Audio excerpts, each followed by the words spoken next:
बिस्मिल्लाहिर्रहमानिर्रहीम, अस्सलाम वालेकुम। बड़े अहम टॉपिक पे आज वीडियो बनाने जा रहा हूँ। अगर आपको मेरी वीडियोस पसंद आती हैं तो बराए मेहरबानी इनको लाइक, कमेंट और शेयर ज़रूर किया करें और इसके साथ साथ मेरे चैनल को सब्सक्राइब ज़रूर करें और बेल आइकन को प्रेस ज़रूर करें ताकि हर आने वाली वीडियो का नोटिफिकेशन आपको मिल सके। आज जिस टॉपिक पे वीडियो बनाने जा रहा हूँ वो है आँख के मुतालिक एलर्जी। एक फैमिली को पिछले दिनों पूरी फैमिली को देखा है। 1-2 दिन पहले पूरी फैमिली स्विमिंग पूल पे नहाने के लिए गई है और जब वो स्विमिंग पूल से वापस आए हैं तो दूसरे दिन ही पूरी फैमिली, जिसमें 4 बच्चे शामिल थे, मियाँ बीवी शामिल थे, पूरी फैमिली की आंखें इतनी शदीद खराब, इतना शदीद एलर्जी का अटैक कि आप सोच नहीं सकते। उसमें अब क्या हुआ है, उसमें ये हुआ है कि बच्चे, चले बड़े तो फिर भी कुछ समझदारी का मुजाहरा बाज़-औक़ात कर जाते हैं, लेकिन बच्चे बच्चे ही होते हैं। बच्चे बाज़-औक़ात गलती बहुत बड़ी कर बैठते हैं। उनमें से जो 2 बच्चे थे उन्होंने अपनी आंखों को इतने जालिम तरीके से, इतने ज़ोरदार तरीके से मसला ना यानी कि खारिश करने की कोशिश की है। बड़ी मीठी मीठी खारिश होती रहती है, बंदे का दिल करता है मैं करता रहूँ। कि कंजक्टिवा जो आंख का सफ़ेद हिस्सा होता है वो फट गया। ये जो आंख का सफ़ेद हिस्सा है ये फट गया और इसमें से ब्लीडिंग, आंख में से आंसू जैसे निकलते हैं, ऐसे जो ही पानी निकलता था तो वो ब्लडी सा पानी निकलता था, यानी कि रेड कलर का पानी निकल रहा था। घर वाले भी परेशान हो गए कि ये पता नहीं क्या मामला हुआ है, क्यों एकदम बच्चों की आंख में से खून आना शुरू हो गया है। बेसिकली वो खून नहीं था आ रहा, खून तो था ही, लेकिन वो मसला इतनी जोर से आंख को कि आंख का कंजक्टिवा फट गया, हेमरेज हो गया, कंजक्टिवल हेमरेज हो गया उसको। अब उसको जो ही बच्चों को ड्रॉप्स डाले तो अंदर जो खून जम चुका था, यानी कि जो थोड़ी देर के लिए ब्लीड हुआ है, ब्लीड होने के बाद खून जम जाता है, ये खून की क्वालिटी होती है। तो वो जो ही ब्लड के साथ फिर वो मजीद जैसे आंसू निकलते हैं, वो ड्रॉप्स डालने से पानी निकला, पानी के साथ दोबारा से फिर वो ब्लड आना शुरू हो गया आँख के अंदर से। तो घर वाले काफ़ी परेशान हो गए। वीडियो बनाने का मकसद सिर्फ ये है कि अगर मौसम चूंकि ऐसा चल रहा है, सावन के मौसम के अंदर, ये जो बरसात का मौसम है, इसके अंदर एलर्जी अपने पीक लेवल पे चली जाती है। जिन लोगों को किसी किस्म की भी एलर्जी है, डस्ट एलर्जी है, स्किन एलर्जी है या कोई भी और एलर्जी है, इन दिनों के अंदर वो अपने पीक लेवल पे होती है सावन के मौसम के अंदर, बरसात के मौसम के अंदर। तो इस पीक लेवल के अंदर आँख की एलर्जी भी ऐसी वायरल है और ये इतनी वायरल होती है कि एक से दूसरा, दूसरे से तीसरा, तीसरे से चौथा, इस तरह ट्रांसफ़र होती रहती है।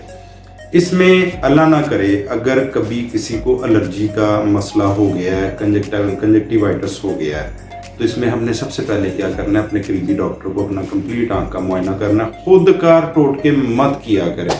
अब जैसे बच्चों ने इतनी ज़ोर से अपनी आँखों को मसला है, ये तो कंजक्टिवल हेमरेज था, ये आँख के सफ़ेद हिस्से पे था, इसने आँख की नज़र को कोई इतना बहुत ज़्यादा असर नहीं डाला आँख में। और अल्लाह ना करे अगर ये कॉर्निया के ऊपर को ज़ख्म बन जाते तो वो तो नज़र भी वीक होती है और वो ज़ख्म छूटने में बड़ा टाइम लग जाता है, वो ज़ख्म ठीक होने में बहुत ज़्यादा टाइम लग जाता है।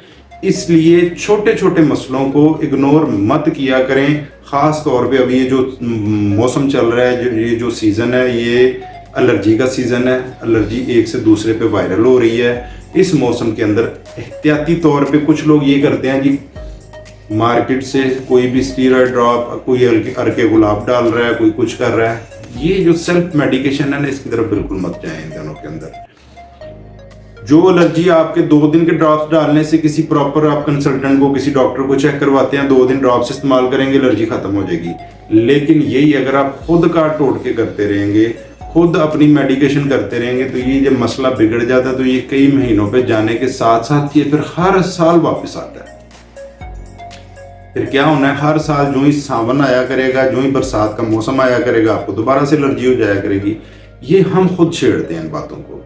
इसलिए वीडियो बनाने का मकसद सिर्फ ये था कि आँख अगर सफ़ेद हिस्से से डैमेज हो गई है मसलने की वजह से, खारिश करने की वजह से, तो नुकसान से इंसान बच जाता है। लेकिन अगर ये डैमेज उसकी कॉर्निया यानी कि आँख का जो काला हिस्सा है उसके ऊपर हो जाए तो नज़र पे भी असर पड़ता है। आँख अल्लाह ना करे ज़ाया होने के भी खदशात होते हैं, इसलिए अवॉइड किया करें। अब वो इतना शदीद अटैक था वो स्विमिंग पूल वाली फैमिली की, जो मैंने आपको बात बताई है कि रात को वो नहा के आए हैं और सुबह 11 बजे तक इस तरह का अटैक था, इस तरह का अटैक था कि उनकी आंखें खुल नहीं थी रही। सिक्रेशंस आंखों के इर्द गिर्द जमा, आंख से पस निकल रही है, गिद्द जमा हो रही है, आंखें जुड़ी हुई हैं सुबह। इतना शदीद किस्म का अटैक था। और उसके साथ साथ उस अटैक में उन्होंने आंखों को मसलना शुरू कर दिया है, अपनी मेडिकेशन करनी शुरू कर दी। तो वो अटैक बढ़ के फिर अल्टीमेटली क्या हुआ कि आंख में हेमरेज हो गया। हेमरेज होने की वजह से ब्लड निकलना शुरू हो गया।